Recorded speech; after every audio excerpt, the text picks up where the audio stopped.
Do you know what happened? The ministers, they were like, he just realized that some of them are trying to be logoligi, adamant, and idle, and then he said, "Hey, you people, you think you are working with politicians? Kata kata gidi gidi." He called them. Oh, he called a meeting. He was with straight face and was telling them, "Look, I'm not a politician. I'm not joking." Yeah. We have fed some of the villages, but you have to understand that some of the villages, they are there. We have not yet reached them.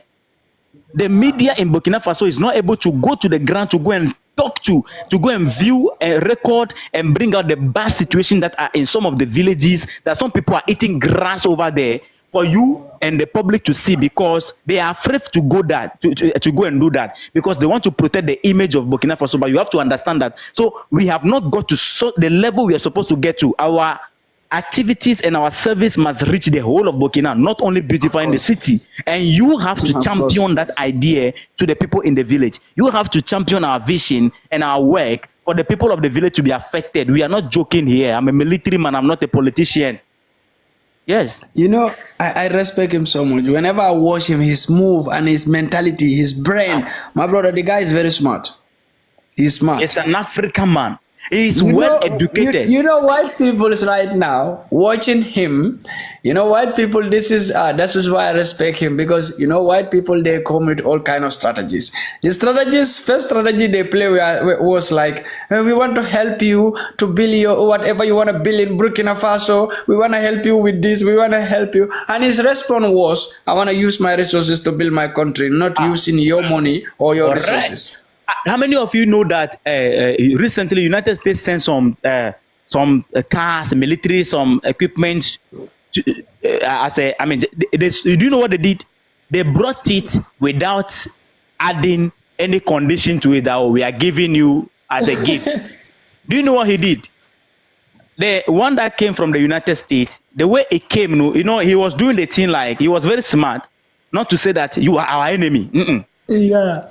He accepted it. The following day, he gave a speech. You know what he said? He said, because the enemy come to give you gift, doesn't mean the enemy stop being the enemy. Yeah, very good. Yeah. He gave a speech, and the people understood what he was saying. I believe he said, listen, because you receive gift from the enemy doesn't stop the enemy from being the enemy. From being an enemy. Maybe that is his plan. Recently, they came again, IMF, and they call him, he's been stubborn. IMF came that, look, we realize that you are trying to build your country, you are trying to do the right thing, we want to fast forward the project. We want to give you money. Say, hey, take your money away. I don't need it. I don't need it. All those things are strategies. And then they went back and they was calling him stubborn. And the headline said, when you are smart, leader you are of stubborn. Burkina Faso proving stubborn by rejecting the money from Burkina. Why? You want to give me money? I say, I don't want your money. You don't want to be problem. Yes, it is a problem, my brother. It is a problem to them. You know why? Because they feel like, because they came with all strategies and they couldn't get him. In the next, they will call him a terrorist. Don't worry. Very soon you will hear that they will call him a terrorist. But do you know that these days they are no longer using the word, how do you call it? Dictatorship. When you watch the Western media recently, because that word is dead now. It's dead. Pandi, I wish I can just shake you right now, because that word is dead. You see, we have educated the people. People understand that when you say dictatorship, it is no longer, because in the term of Kwame Nkrumah, when they say you are a dictatorship, it means you are going to you need to be removed. That is the end of it. Of course, directly. Yeah. The moment they call you so it was, you see, they understood the power of narrative. All right, they understood the power of narrative. So they know that, okay, let's construct a narrative. To African, when they say your leader is a dictator, they don't even go to find out the meaning of dictatorship. No. Oh, our leader is a dictator. He's a dictator, and then that's the end of it.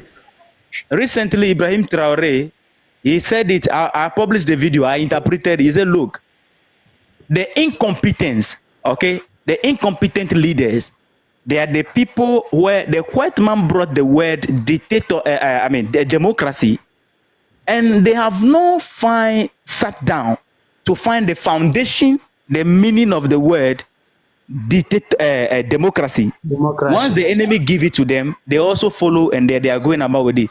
Democracy, without really understanding the reality on the ground, what the That democracy means. democracy. Yeah. Exactly. And he said that is incompetency. And he said that we have seen these leaders, their people are protesting, and then the military was released against them. They unalive them. The people were stopped from protesting and exercising their rights. This is what he said, oh, in French. I interpreted it. People were stopped forcefully from exercising their right. The leaders hiding behind this word freedom and justice to loot the people.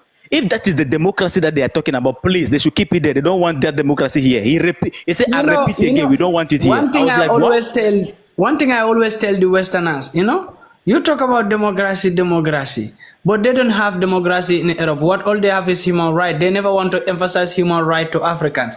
They talk about democracy. And what is happening in Nigeria today? Where is that so-called democracy? Why